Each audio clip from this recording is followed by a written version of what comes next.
Minnesota Governor Mark Dayton announced Tuesday that he has prostate cancer, revealing the diagnosis hours after collapsing while delivering his State of the State address the night before. The 69-year-old Democratic governor said he plans to finish the final 2 years of his term, during which he faces a unified GOP front after Republicans took control of the Senate and strengthened their House majority in November. Asked whether he still felt up to the job, Dayton said, "I think I am. If I don't, I won't continue." Dayton underwent tests Tuesday at the Mayo Clinic in Rochester to determine what caused the collapse. In a statement Tuesday evening, clinic spokesman Carl Estreich said the governor's fall was not related to the cancer diagnosis. Mayo Clinic believes this episode was situational and related to standing for a long time while giving his speech and possible dehydration, Estreich said. Dayton was encouraged to stay hydrated. The governor will return to Mayo next week to determine treatment for the prostate cancer. "I take it very seriously. I have an obligation to all of the people of Minnesota," he said. Dayton, who turned 70 on Thursday, has had other health issues since taking office in 2011.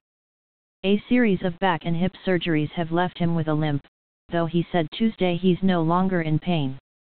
He was briefly hospitalized last year after fainting at a campaign event, later blaming the episode on overheating and dehydration.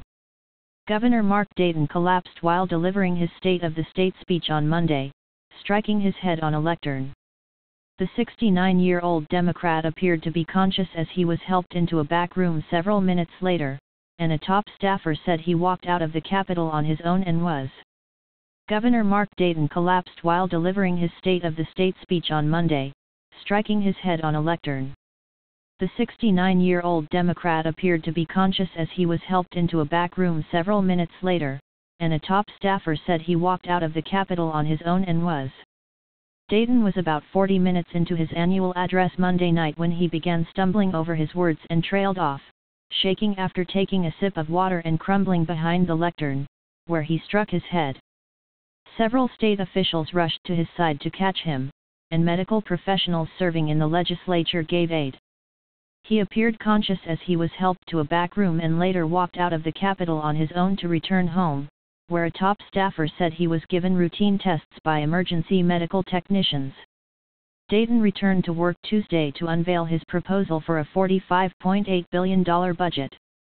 He told reporters that he felt fine Monday until about a minute before losing consciousness.